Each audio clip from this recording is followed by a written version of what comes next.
생육하고 번성하라. 창세기 1장 24절에서 30절.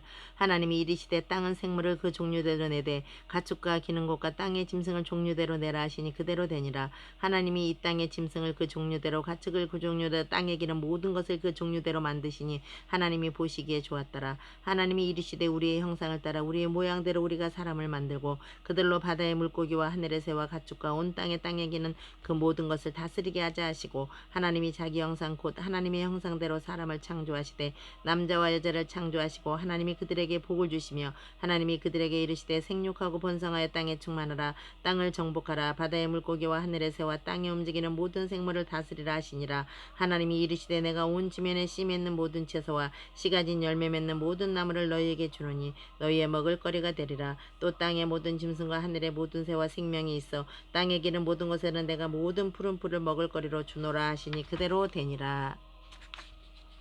임산부가 아이를 출산하기 전 여러 가지 준비를 하게 됩니다. 우유, 젖병, 기저귀 등 아이를 출산함과 동시에 생육하고 번성하는 데 불편이 없도록 준비합니다. 하나님께서도 우주를 창조하시고 인간을 창조하시기 전 5일간 먼저 우주 만물, 빛과 어둠, 해와 달과 별 등 천체, 물과 공기, 하늘과 바다와 육지 구분, 식물과 채소, 과일, 동물 등을 만드시고 인간이 먹고 자고 생육하고 번성하는 데 부족한 것이 없도록 미리 준비하고 완벽하게 만들어 놓으셨습니다. 마지막으로 6일째 사람을 창조하시고 제7일에 안식을 하셨습니다. 지금부터 성경에 나오지 않는 창조의 신비를 연구하여 보고자 합니다. 첫째, 태양을 만드셨습니다. 에노니의 근본 원동력. 태양은 지구와의 거리가 1억 5천만 킬로미터의 거리를 두고 지구의 온도를 조절하게 하셨고 농사지어 먹고 사는데 지장이 없게 하셨습니다. 그리고 지구상의 동식물이 잘 자라게 하셨고 인간들이 그들을 다스리게 하셨습니다. 실로 태양의 빛과 열에 의한 에너지가 없다면 이 세상 우주는 암흑천지에 아무것도 생존할 수가 없게 됩니다. 태양은 모든 에너지의 원천이며 생명을 존재하게 하는 근본 원동력 에너지입니다.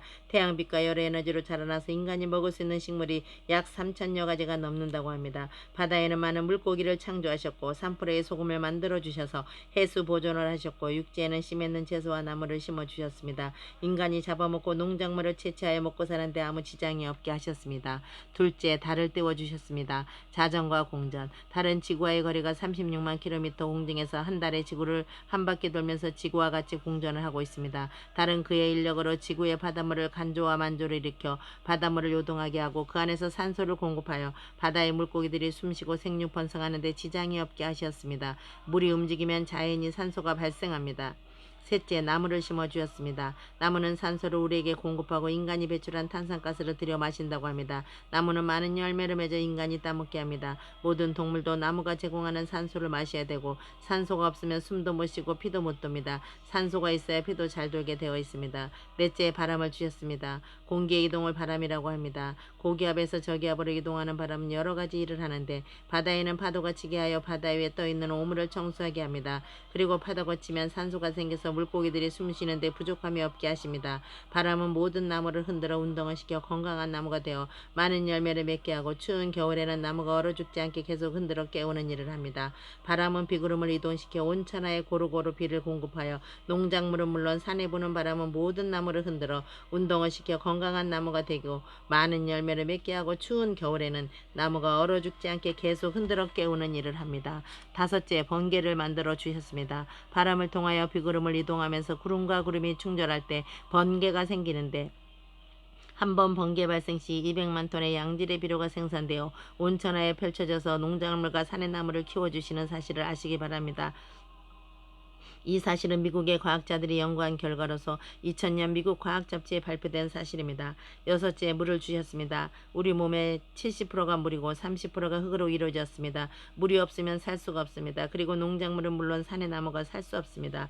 일곱째, 흙을 주셨습니다. 우리 몸의 30%가 흙으로서 흙이 있어야 농사를 지을 수 있으니 흙을 주심도 감사해야 하겠습니다. 사막에서는 농사가 안 됩니다. 여덟째, 자연치유의 은사를 주셨습니다. 우리 몸에 상처가 나면 자연히 치료되고 모든 질병도 치유되는 면역력을 주셨습니다. 도마뱀의 꼬리를 잡으면 꼬리를 잘라버리고 도망을 갑니다. 그런데 그 잘린 꼬리가 다시 살아납니다.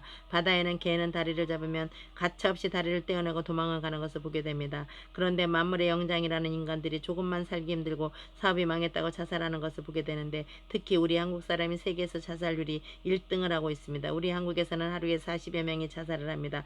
곤충을 비롯하여 동물들 생명의 애착을 갖고 몸의 일부를 포기하면서 살고자 하는데 하나님 하나님께서 만들어주신 인간들이 천하를 주고도 바꿀 수 없는 생명을 포기하고 자살한다는 것은 지옥행을 자처하는 것입니다.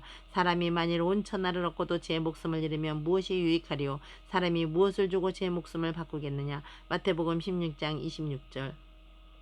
예수님은 인간의 생명이 천하보다 더 소중하다고 하십니다. 다시 말하면 온 세상을 주고도 맞바꿀 수 없을 만큼 귀한 존재라는 말씀입니다. 이 세상의 모든 물건은 가격을 매길 수 있지만 사람은 가격을 매길 수 없습니다. 인간은 하나님의 형상을 닮은 거룩한 존재입니다.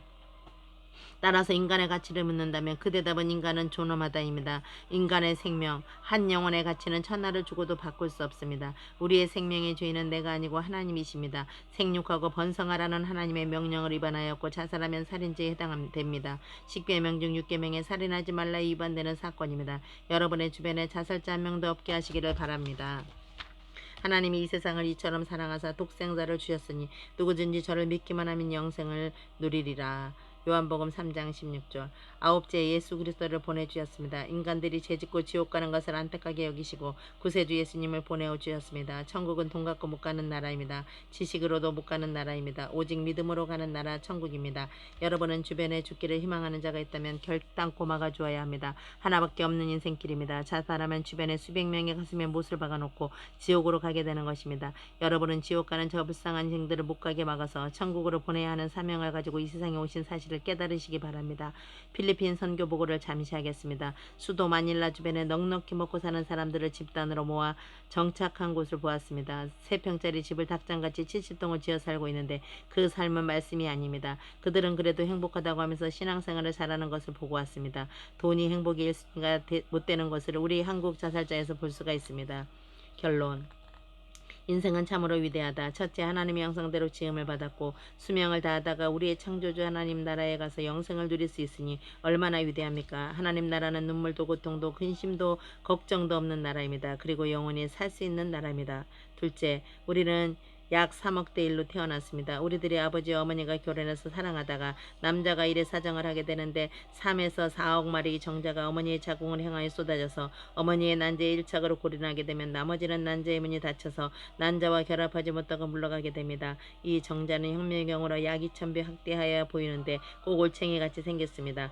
약 10개월간 자궁 안에서 성장하여 출산하는데 이렇게 아름다운 사람의 모습과 조직으로 하나님이 위대한 작품이 되어 아들과 딸로 아기가 태어나게 된 것입니다. 100대 1의 경쟁을 승리하고 사법고시 합격해도 위대한 인물 나왔다고 잔치가 벌어지는데 우리는 3억 대 1로 승리하여 태어났으니 얼마나 위대합니까? 태어날 때부터 그 무엇보다 더 위대한 하나님의 자녀로 부름받은 자부심을 갖고 사시기 바랍니다. 셋째, 우리는 지구에서 우주여행을 하면서 살고 있습니다. 이 강활한 우주 공간에서 하나님이 만들어주신 태양을 돌면서 자전과 공전을 하고 있습니다. 이 지구의 무게는 130억만 톤이나 나가는 거대한 위성입니다. 지구의 자전 속도는 초속 463m, 공전 속도는 초속 30km의 시속 10만 8천 킬로미터입니다. 총알보다 30배나 빠른 지구를 타고 우주여행을 하고 있으니 우리는 얼마나 위대한 존재입니까? 사랑하는 성도 여러분, 우리는 어떠한 고난이 와도 하나님께서 감당시켜 주십니다. 고린도전서 10장 13절 말씀. 사람이 감당할 시험 밖에는 너희가 당한 것이 없나니 오직 하나님은 미쁘사 너희가 감당하지 못할 시험 당한을 허락하지 않으시고 시험 당할 증언에 또한 피할 길을 내서 너희를 늘 감당하게 하시느니라. 사랑하는 성도 여러분, 우리는 엄청난 사명을 타고 이 세상에 태어났습니다. 세계 각처에서 하나님을 모르고 지옥을 향하여 달려가는 백성들이 너무 많습니다. 이분들이 영혼을 하나님께로 인도하여 천국 백성으로 축복을 누리며 영생하도록 구원의 복음을 전해야 할 책임을 우리 성도들에게 주셨습니다. 마태복음 28장 19절에서 20절. 그러므로 너희는 가서 모든 민족을 제자로 삼아 아버지와 아들과 성령의 이름으로 세례를 베풀고 내가 너희에게 분부한 모든 것을 가르쳐 지키게 하라. 볼지어다 내가 세상 끝날까지 너희와 항상 함께 있으리라 하시니라. 아멘.